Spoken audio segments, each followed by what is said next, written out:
This morning, a new report taking us behind the scenes of a sit-down between President Trump and Vladimir Putin. The Washington Post reporting that in a Tuesday briefing with the House Foreign Affairs Committee, former Secretary of State Rex Tillerson told committee members that Putin outprepared President Trump during a 2017 meeting in Hamburg, Germany. An aide inside that briefing detailed to the Post, quote, "We spent a lot of time in the conversation talking about how Putin seized every opportunity to push what he wanted. There was a discrepancy in preparation, and it created unequal footing." And of course, no surprise, the president had something to say about this. In an angry tweet this morning, he called Tillerson, quote, "dumb as a rock and totally ill-prepared and ill-equipped to be Secretary of State." Joining me now to weigh in, former Supreme Allied Commander at NATO and MSNBC international security analyst, Admiral James Stavridis. Here's the first thing. For the president to say he was ill-prepared, the president chose Rex Tillerson. He interviewed him for the job. So the president, A, had to have known that going in.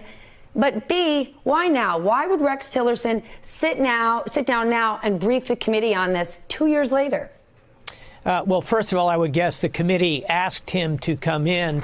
And I, for one, am glad to see former administration officials coming up to the Hill and doing this kind of briefing, Stephanie. This is how we can shine some light across the entire spectrum of activities.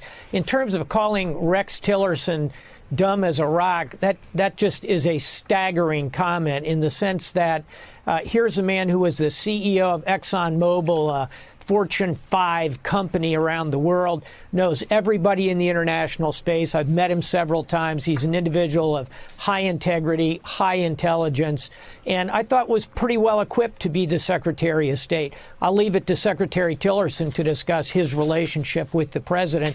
But looking at it from the outside, I thought he was a good choice, and I know he is anything but dumb as a rock. It's also just not nice to say about someone.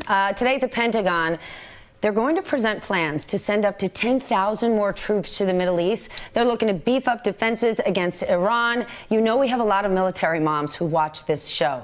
Help us understand, is this a good move?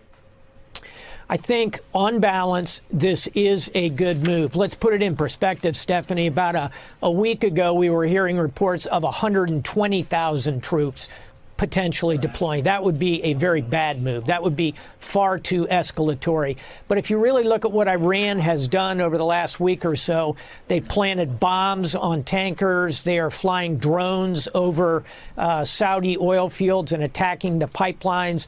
A Katyusha rocket lands in the U.S. embassy in Baghdad.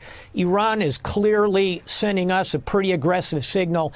Those 10,000 troops, and I've spoken with senior leaders in the Pentagon, they're going for defensive means to protect our missile installations, our fighter bases.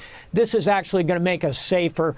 If you see more troops than 10,000, that's when we ought to really worry. Bottom line, we are on a collision course with Iran. Both sides need to take a step back, take a deep breath. We need to avoid a war here.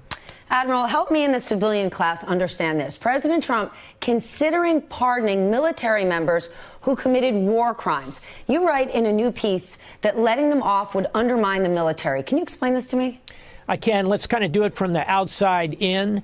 So let's think about our enemies when they see pardons for people who have done these kind of killing innocent civilians, attacking prisoners, desecrating corpses. They'll use that, our enemies will, as propaganda against us, Stephanie.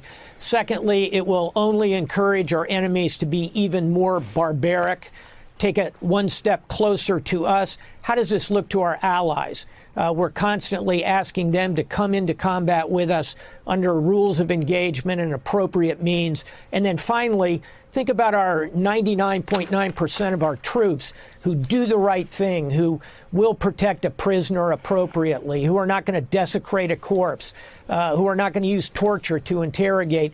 This does not send a good signal to them if you pardon those who have conducted those kind of acts. So I think the president should tread very carefully here. Hey there, I'm Chris Hayes from MSNBC. Thanks for watching MSNBC on YouTube. If you want to keep up to date with the videos we're putting out, you can click subscribe just below me or click over on this list to see lots of other great videos.